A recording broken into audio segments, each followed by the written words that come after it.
Hello everyone, thank you for joining us for today's webinar. This is Industrial Applications of Maple. And what I'm going to be showing you today is, I'm going to be starting by giving you I'm going to walk through the basics of entering math into Maple, working with visualizations. And I'm going to be building toward talking a little bit about building custom solutions, so building interactive documents inside of the Maple interface and taking full advantage of our component-based demonstrations. I'll be closing today by talking about several applied examples. So I'll open up this tab just for a second, just to give you an idea of what I'll be talking about. I'll be covering a range of subjects, starting with optimization, talking about some ideas from statistics, differential equations, some examples from dynamic systems, signal processing, and I'll be closing off with showing you some of our functionality for generating code. So to begin with, let's get started. And what I want to show you just to begin with is kind of when we enter Maple for the first time, how we work in Maple's document mode. So if I start Maple up, you'll see this blinking cursor here. So I can just enter in some math here, something simple, and hit return and have that give us a result. Now it's also possible to enter math here. So if we want to enter in some type of expression, we can do x squared plus 2x plus 1, hit return, and have that math displayed to us.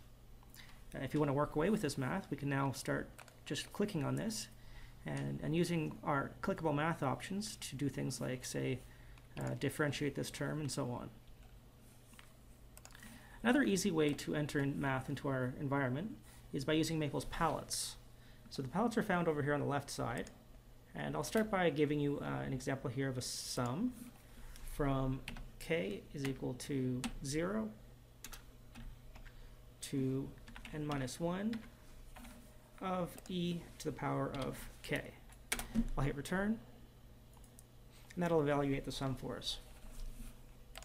Let's do one more example. For this, I'll open up our calculus palette, and let's grab a partial derivative with respect to x of the square root of x squared minus y squared. Now, rather than hitting return this time, I'm actually going to hit Control equals or Alt Enter, and this is going to return the result to us on the same line. So previously I had hit return, and the result was returned on the next line. But if you want to use, if you want your output to be displayed on that same line, you can use that Alt Enter for international and US keyboards, or Control equals keyboard shortcut.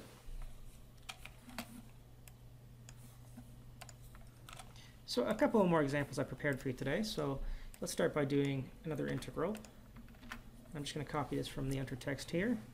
I'll evaluate the result by hitting return, and I'll plot it just by right-clicking on the result and choosing a 2D plot.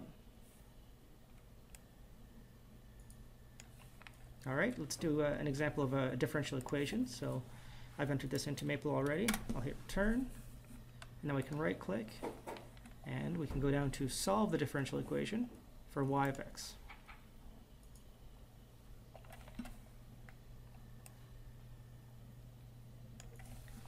Let's do another example. So this is calculation of integrals, including some assumptions. So we'll make the following assumptions. So we'll just enter in assuming k is less than, or k is greater than 0 and k is less than 1. Hitting return will give us our result.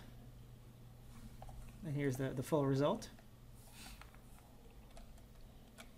And a couple more simple examples for you. So here's a symbolic minimization. So we'll minimize sine of x.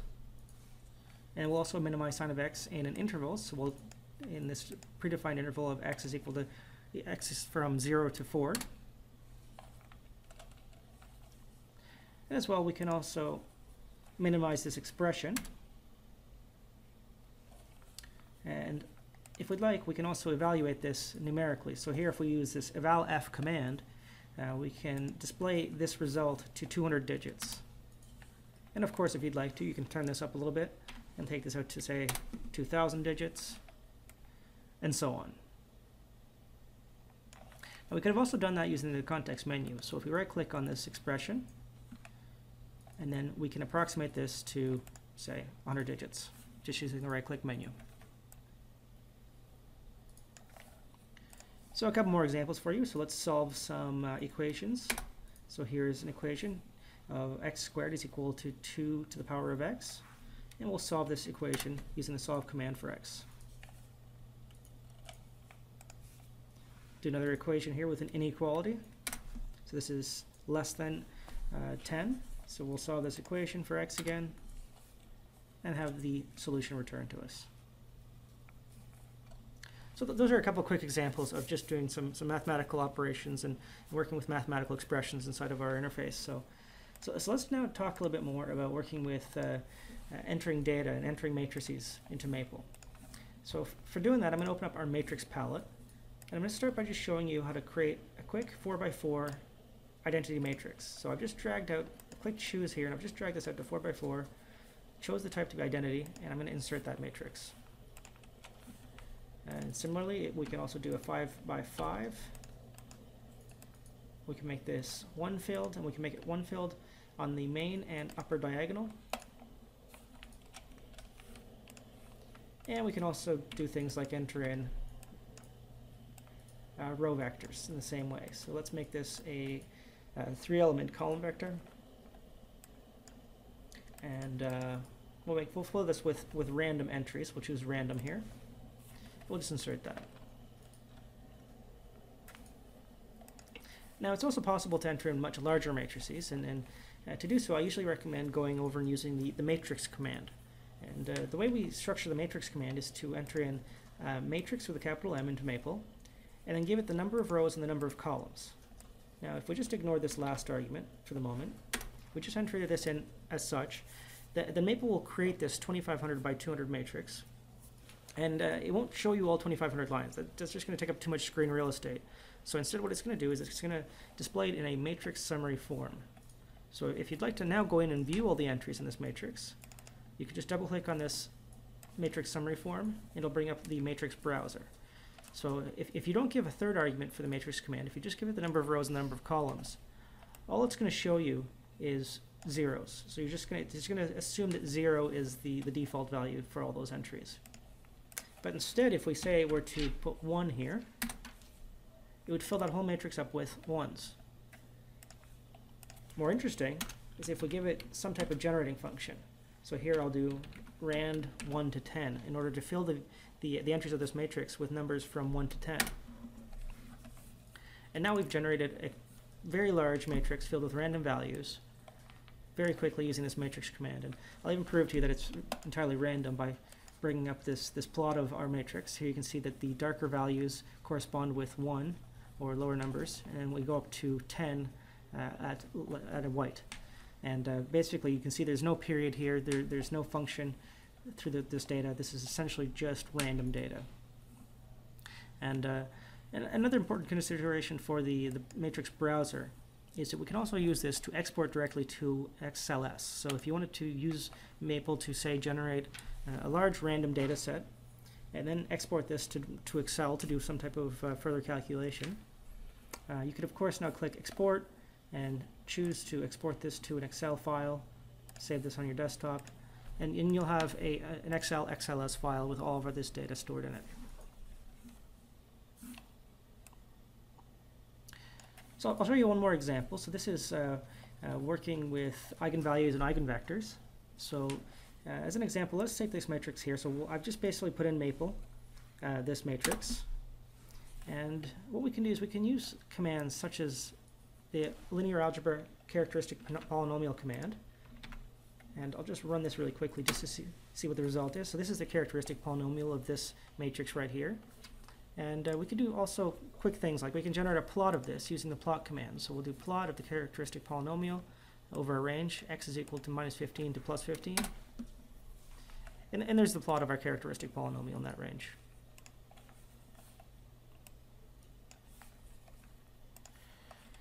So since I just showed you a quick 2D plot, let's continue talking a little bit more about visualizations and working with 2D and 3D plots. So we'll start by doing a quick plot here. So let's do x minus x squared. And we can click on the input as well as clicking on the output here, and I'll just generate a 2D plot of this input. And now what I want to do is I want to also work away with the plot. So it's important to notice that we can right-click on plots as well and apply operations directly to plots themselves. So if we wanted to change the color of the plot, we can do this using the right-click context menu. So here I'll just go ahead and I'll just change that color. As well, we can do things like turn on our probe in order to look at values along this curve. So here we'll turn on the nearest datum probe. We can now just scroll through and examine this curve a little bit closer. All right, let me show you a couple more examples here. And let's do sine of x squared.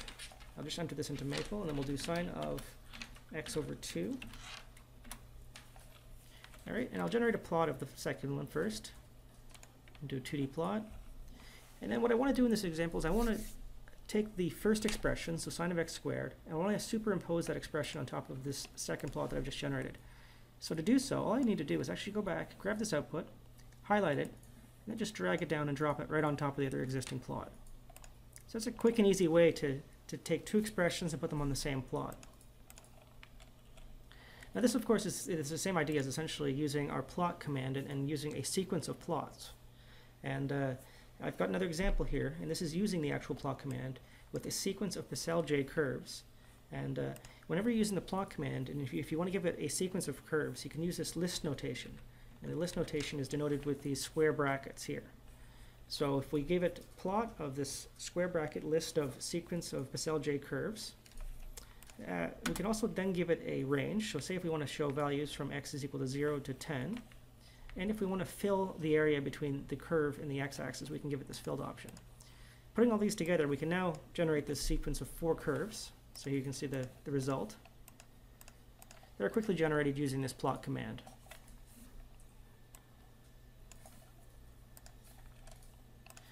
Let's do an example in 3D. So sine of x times y.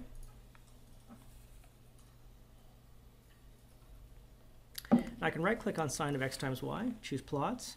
In this case, it recognizes that I want to do a 3D plot, and we can do it either with respect to x then y or y then x. So there's our 3D plot. And now that I have a 3D plot up, by default I can rotate it. I can zoom in and zoom out using our plot toolbar up here. But I can also right-click on this 3D plot in the same way I could right-click on a 2D plot. And now I can do things like, again, change color, change axis styles, and so on. But we can also export directly from the plot. And this is true for 2D plots as well as 3D plots. But with 3D plots, there are a couple different file formats that are not supported by 2D plots. So here you'll see all these different extensible 3D, 3D geometry, and so on. These 3D file formats that we can export this 3D plot directly to using this right-click export menu. So just for example, I'll just export this now to a extensible 3D file. Just save this, my 3D plot, save this to the desktop. It'll just take a second to save, and there's our plot right there. All right, so as with 2D plotting, there's also a corresponding command. So the command that we use for plotting 3D structures is plot 3D. And here I've got just a couple of very easy, quick examples for you. This is just a cylindrical coordinate system plot. And all I'm doing here is just plotting the height from -5 to 5. Here we can just rotate around and just see how this looks. And here's another simple coordinate system here. And we can rotate this around and have a look.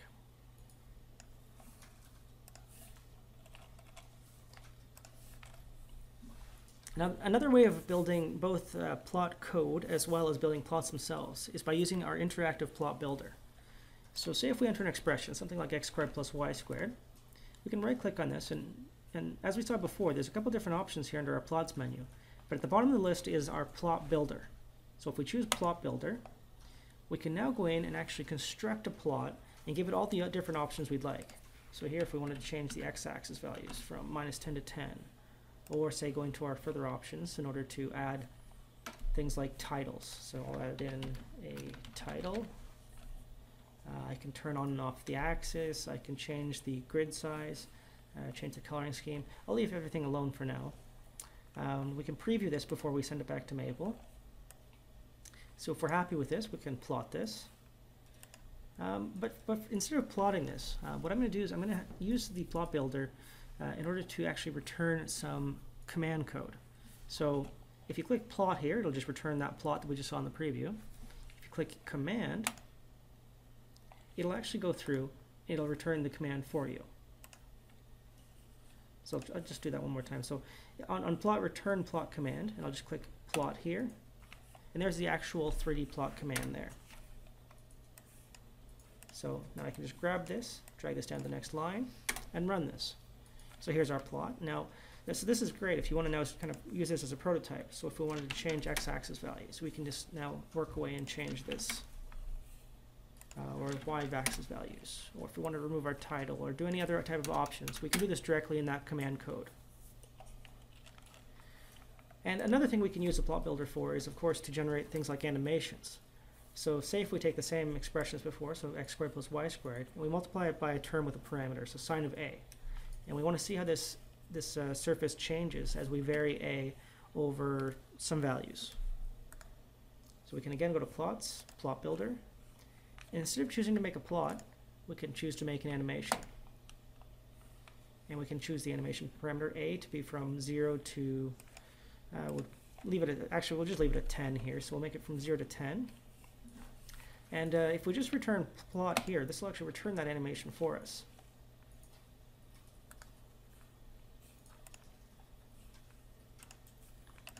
We can, of course, also use it to generate the command itself. So here I'll just do the command, run this on the next line.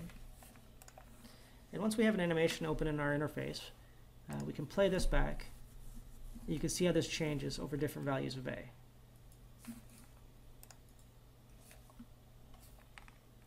And now a question we're often asked is, now can I export this? And of course you can export this. If you choose to export this to several of these file formats, you'll just get a static image. But exporting this to a GIF file format will actually give you an animated image such that you'll get the full animation and be able to view this then through some type of other interactive presentation medium. So I'll do one more example of animations. And I'm going to use a couple of the commands I've already shown you today. The first of which is our matrix command, and this is structured a little bit differently than I showed you before. What I've done is actually entered the values for this matrix in a list of lists format. So here you can see basically is this list of coordinates, so 600, 600, 600, and this corresponds to values for x, y, and z. So what this matrix is in fact is actually just you can view it as a matrix of coordinates.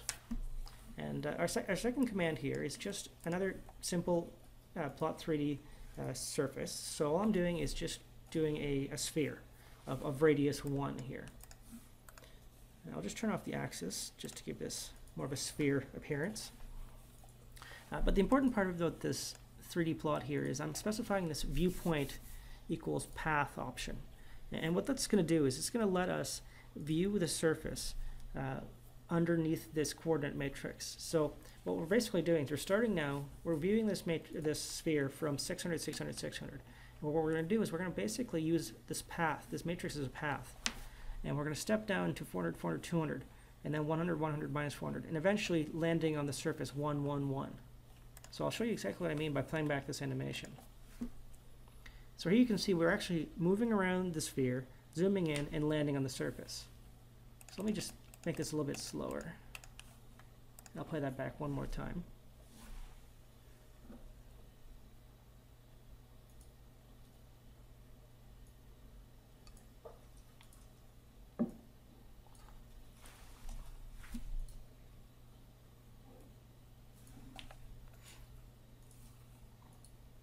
So as you can see, we basically are just spinning around this sphere and just slowly making our way in, and then finally just landing on the surface itself at 1, 1, 1.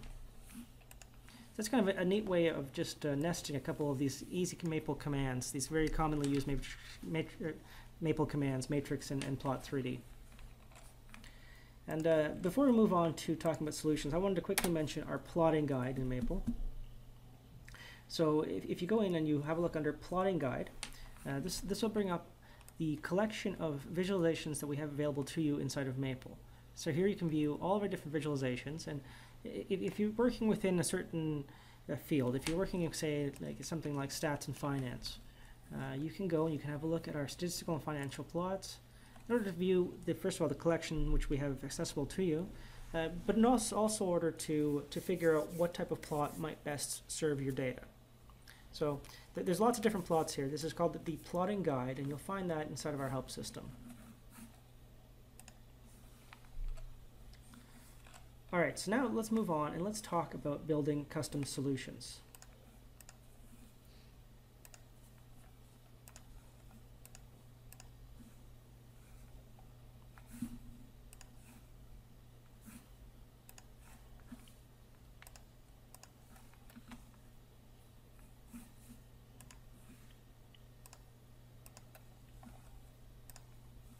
All right, sorry about the delay there, folks. All right, so talking about building custom solutions. So everything I've been showing you so far today has essentially just been kind of getting into Maple, working with expressions, doing some plots of expressions and so on. And this is slowly, these are kind of the building blocks to get us toward this idea of using Maple's interactive interface in order to build some type of custom demonstration, some type of solution inside of Maple's environment. And our means to create these is the Maple embedded components. So if I open up the components palette here, you can see a collection of different interactive components that we have available to you. And these components are essentially interactive dials and gauges, sliders, and more that you can use in order to drag out in order to get some type of feedback. So here you can see I've dragged out the amplitude, and we can move this along here in order to view how the amplitude changes our function, the derivative of the function, and the plots of each of these. We can also move this slider in order to view how the phase shift changes the function, the derivative, and the plot. So the key idea with embedded components is really that once you get the hang of Maple programming, and once you've started using your Maple components inside of your documents, you can yourself create a document that's interactive, that somebody else can come in to, they can view it, they can interact with it in some way. So they can take this collection of embedded components and they can open it up, they can just turn the dial, and they can see how some of their data changes over time, or how it changes over various parameters and so on. Now, of course, you can then take that, you can share that through our various other technologies, something like the Maple Player, which is a free download on our website, and it's kind of a free viewer for any of our Maple content. So if you, say, have a client that you want to send one of your demonstrations to, you can have them download the Maple Player, and they can just open up any Maple document and view it directly on their own computer. So I've got that just open here. I'll just open that up just so you can get an idea of what this looks like.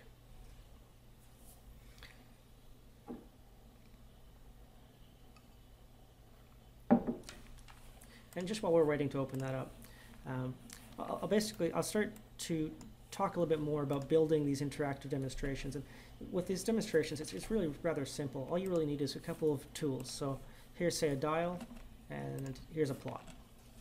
And what we can do is just go ahead and just grab the plot name here. This is plot 0. We can just go in and just make some changes here. So let's make this from 0 to 5. And space these tick marks apart by 1. And then let's make this show, say, values of x. So let's write just a quick line of code here. So do plot 0 is equal to the plot of x to the power of, dial 1 is where we're getting our information. Okay, so all we're doing here is we're just taking plot 0, which is this component here, and then we're sending it information from this dial here. So we'll just save this. And now once I turn this dial, you'll just be able to see how this function, or this expression, changes as I vary the exponent. So this is x to the power of 1, x to the power of 2, and so on. So you can see, like, this is a very, very easy, naive demonstration here, but you can basically take these interactive components in order to create your own custom solution. And then once you've done that, you can do something like save this in a new document, my application. Now I'm just using Maple's document mode. All right, save this as on my desktop, my app. And then we can of course take this and then open this up inside of Maple's player.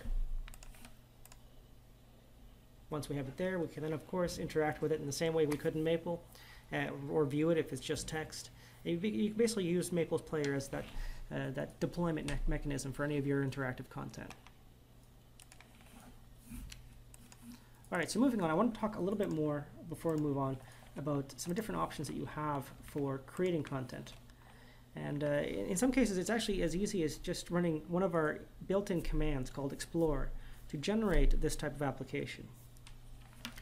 So let's start by looking at this mathematical expression here and see if we wanted to explore this, if we wanted to see how this changes as we vary the values for k. We can just right click on this and choose to explore. And we're going to vary k, so we're going to basically skip n. N is our main variable here. So we'll see how this value changes as we just vary the value for k between 0 and 10. We'll leave the slider as a slider control. We'll leave all the default placement and so on for now, and we'll just explore this. Insert these rows. And now we have this interactive interface where we can drag out a slider in order to see how this changes for different values of k. Now maybe this example isn't too exciting, so maybe I'll just change this a little bit. I'll just add in factor here. And again, we'll explore. And let's also turn on animations, just so I don't have to drag the slider myself. I'll choose to explore. And now we can play this back and see how this changes as we vary k.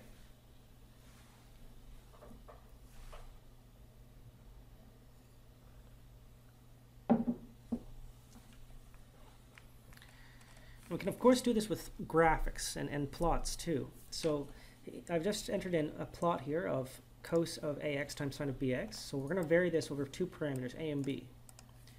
So if I choose to now explore this, I get the same explore pop-up. I can leave all this alone. I'll just go to explore, insert the rows, and now we can drag these out in order to view how this expression changes as we vary values for a and b. I'll show you one more example of using the explore command call in this case. So all these examples I've shown you before today have all just been using the right-click context menu explore. But we can also use our explore command itself. So if we give explore some type of procedure, some type of argument, we can then explore that over certain values. So here we'll have, basically we're going to explore a fractal, the Mandelbrot fractal. And what we're exploring is the iteration limit values from 50 to 300, as well the zoom of this particular fractal. So if we play this back, the zoom is basically going to give us the feeling that we're zooming in on this surface. And I'll just turn off the iteration limit in order to basically see how this changes as we're zooming in.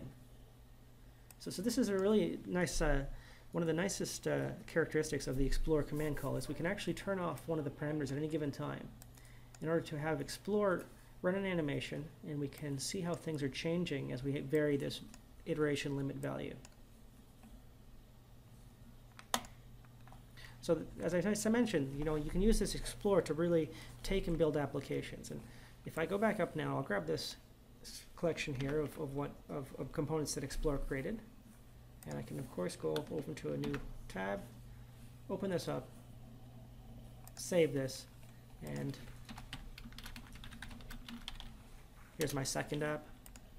And this is again a fully working app that you can go in, you can interact with, and you can move the sliders around in order to see how the service changes. So Explore will basically help you to build those building blocks, those embedded component collections that will enable you to create explorations, demonstrations, and interactive material for your customers and yourself.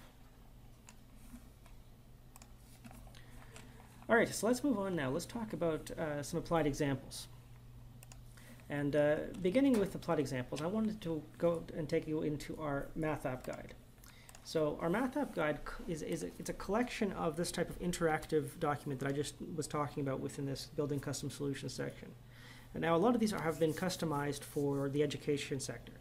So you'll see material for courses. So you'll have algebra, geometry, calculus, real and complex numbers, and so on. But in the middle of our math app guide, there's a section here for engineering and applications, where you can see some applications that we've worked up that give you a more hands-on approach to certain subjects. So that you can see here there's applications for designing a more effective car radiator. There's examples here for signal processing, which I'll show one of later. There's some examples here for image processing, quality control of paint product process. There's a couple engineering ones here, so we have resistors, diodes, and so on. There's lots of really interesting applications directly within this math app guide. And as well, I'll mention a little bit later on when I talk about some more resources, but we have a lot more applications and demonstrations after this available online in our MapleSoft Application Center too. So for now, let me talk a little bit more about a couple of direct applications. So I'm going to show you a couple, and for a few of these, these are going to be primarily code-based. So I'll be walking through and I'll be giving you some different, I'll be talking about a lot of different commands and code inside of Maple. So the first example I'm going to show you now is about optimization. So what I'm going to do first is I'm going to bring in some data from some data I have stored in a CSV file. So I'm going to use this import matrix command in order to bring this in. And this is again returned to us in this matrix summary format that we saw before. So we can again go in, we can click on this, we can view all 176 lines of it if you want. And what I'm going to be looking to do is I'm going to be basically looking to generate a plot of this data set and as well fit a surface to it. I want to see if we can generate this bivariate polynomial of order 3, and this is what this whole polynomial is going to look like before we fit our parameters. And we're going to fit this surface such that we basically are going to minimize the distance between the surface and all the points. So in doing so, what we're basically doing is we're looking for values for all these a's here. So we're going to basically go through, we're going to apply some commands from linear algebra just to clean up our data a little bit. And then we're going to use the optimization minimize command in order to fit these values. So once we've got these values fit, we basically have our surface for all this data. So now we can go through and we can, of course, generate a point plot of a 3D point plot of our data, as well as a point plot of the interpolating function or the fitting surface here. And now you can see here's our data in black as well as the fitted surface there. So you can basically scroll this around. This is a 3D plot. And we can move this around in order to see kind of how closely this looks to fit. Now, if you wanted to, say, do this all in one step, if you have some data that you want to apply a surface to, one command I would suggest is the scatterplot 3D command from the statistics package. Now, this just takes a moment to run usually, but I've just run this now with this low S option. And this is what this is going to do is now it's going to fit a surface to our data. And here's the fitted surface, and this looks fairly similar to what I just showed you above. The actual characteristics of the surface itself looks really similar. But we get all this by just running this low S smoothing technique in order to basically generate a surface using scatterplot 3D of this point plots data structure. So staying in the statistics realm just for a little bit, I'm just going to show you a couple more tips and techniques for working in statistics. And just kind of a quick couple of examples. So when we're working with statistics, we can load the stats package, and then we can do things like generate a random variable from a normal distribution using this command call here. Once we've done so, this is just returning a value, just letting us know that we're now storing this as a random variable.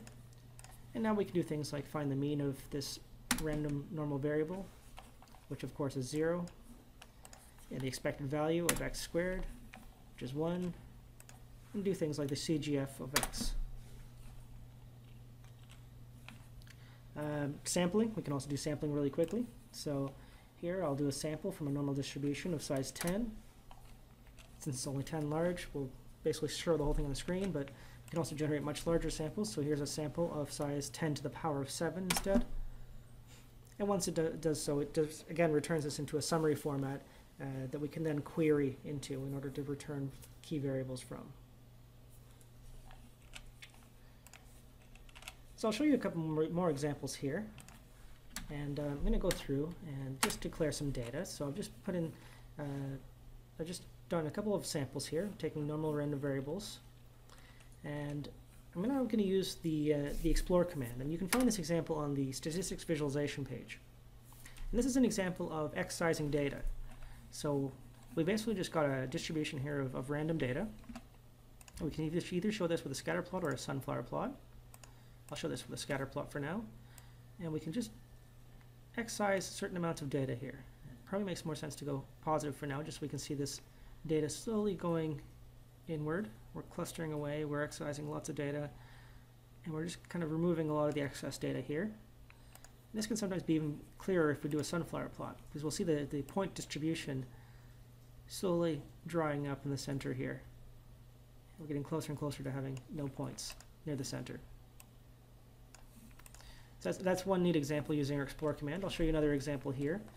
I'll just do another normal, just some random data. And what I can do is just again use our interactive interface in order to do things like view how the smoothing constant, as we go up in value, gets closer and closer to the exact values that we have plotted here.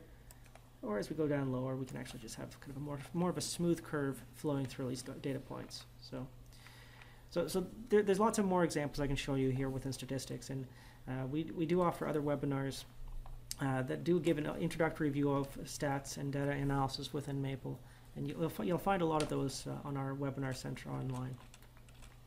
But for now, let's move on, and I'll quickly show you a couple more examples from a couple different fields. So I previously shown a quick example in the introduction for differential equations, but let's step through a differential equation problem a little bit closer. So first I'm going to define my system of ordinary differential equations. So here you can see is our first and our second. And we can just use dsolve. So the dsolve command here is key to solve this system generally. Now if we wanted to, we can also define some initial conditions and then solve that system again in order to find the exact solution. Let's do another example. So this is a second order initial value problem. So here I'll first declare our differential equation. And as well, for this one, I will specify our initial conditions. So y0 is equal to this value, and then y dot 0 is equal to this.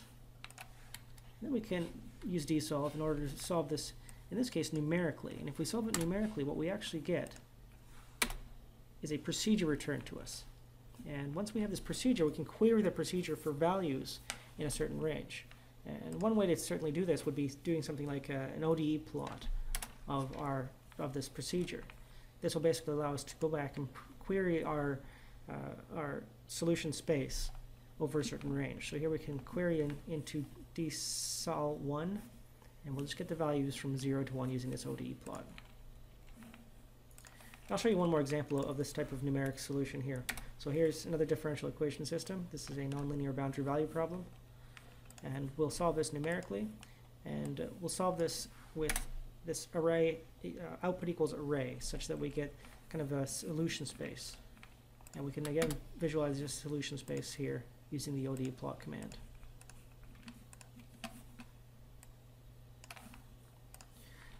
All right, so a couple more examples. So let's look at a couple from dynamic systems. So in order to get into dynamic systems, I'm going to run the dynamic systems package. So I'll just do with dynamic systems. And to start, let's generate four state matrices, pardon me. A, B, C, and D. And now what we can do is generate the state space. So we'll do SS here is equal to our state space for A, B, C, and D. And we'll print that system using the print system command. And this gives us all the key information about our system. Now we can generate a transfer function using the transfer function command and print the system for that transfer function. Now you can also query into this transfer function once we generated it. So if we do this query notation, this colon dash notation, I can query in and grab this value here, tf1, 1, in order to just return this this expression here. So let's actually look at some of the properties that we can abstract from this above. So first we can generate our response plot of our state space. And now we can do things like look at the rise, peak, and maximum overshoot and setting times. So in order to look at things like that, we would look at the step properties for our state space. And this will just return a whole bunch of different values. And once we have these values, we can query these values for things like rise time, the peak time, maximum overshoot, as well as the setting time.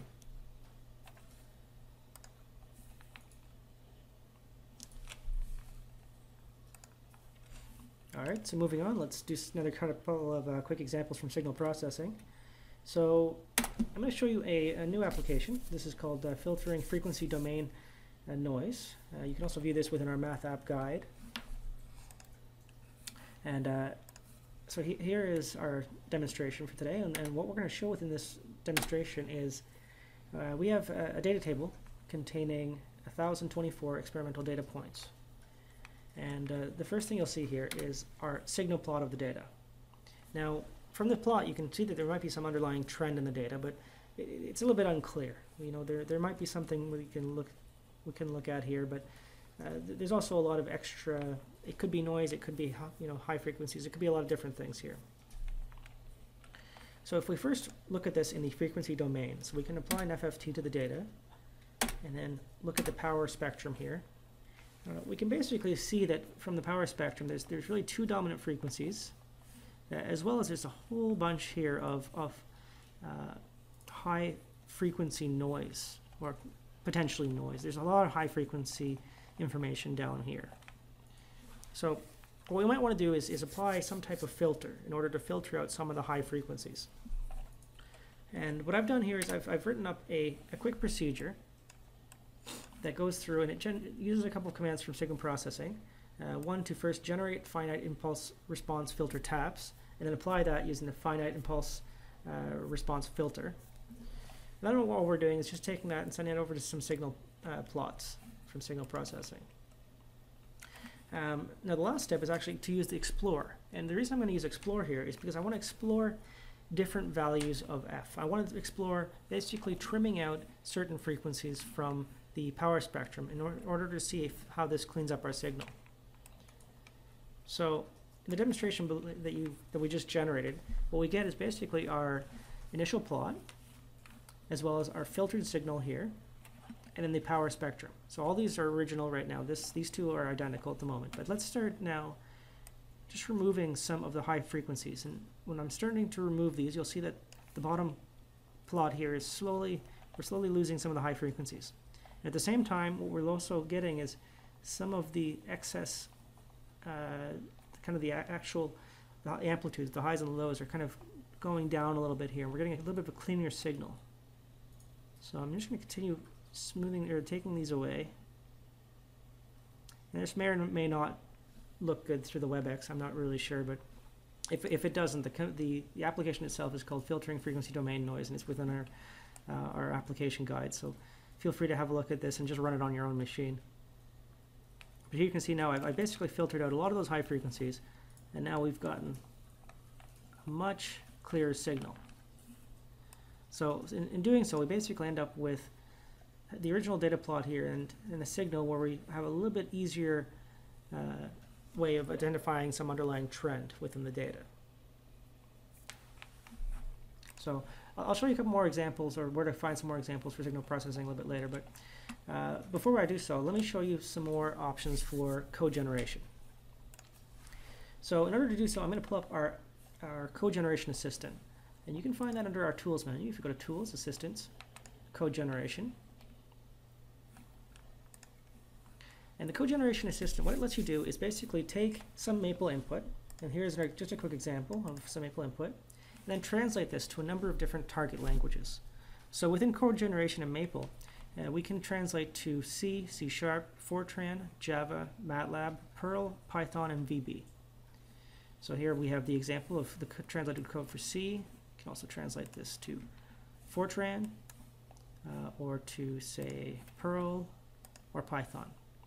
So the Code Generation Assistant, it's kind of a good place for you to take some code, or basically what it really is it's just an interface, a convenient interface that sits on top of all of our code generation command infrastructure. And that command infrastructure really lets you take some Maple code that you've prepared and then take that out and deploy that to some other type of target environment.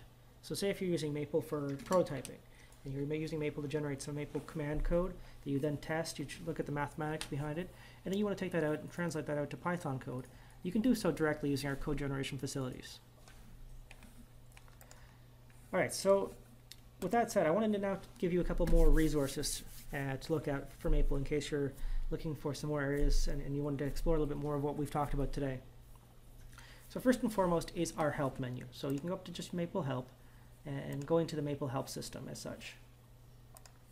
Here you can search for terms like plotting guide or anything else.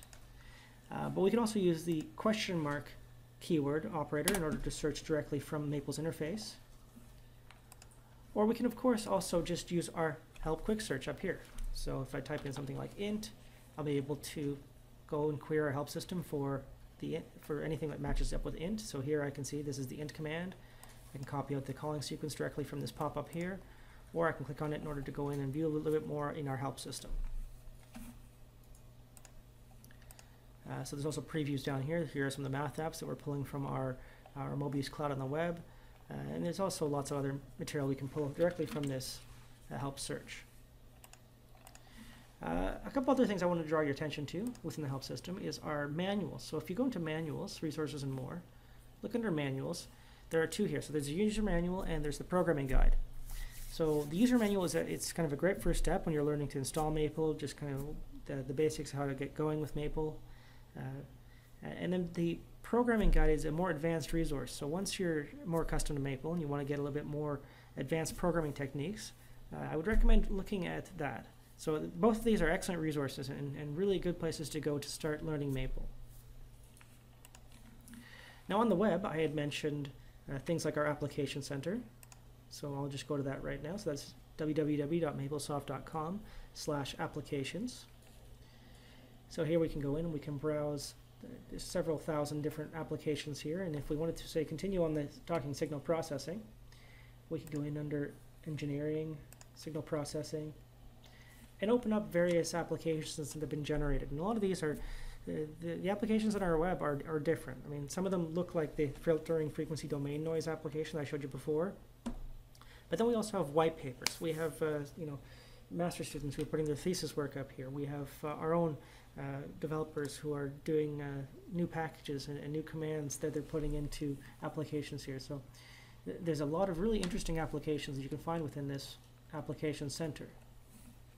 And if you're even more interested in some of the applications of Maple, potentially you might want to look at something like either our white papers, which can be found under maplesoft.com/whitepapers off our website, or something like our application briefings. So if I go back to resources here, let me just find the application briefings. And here we can see different places where Maple is applied. So we can actually view documents that are basically showing Maple being used in aerospace, automotive, financial engineering, lots of different places. So if you're kind of interested in where Maple has been applied, these actual industry applications for Maple, these really tell the story of that.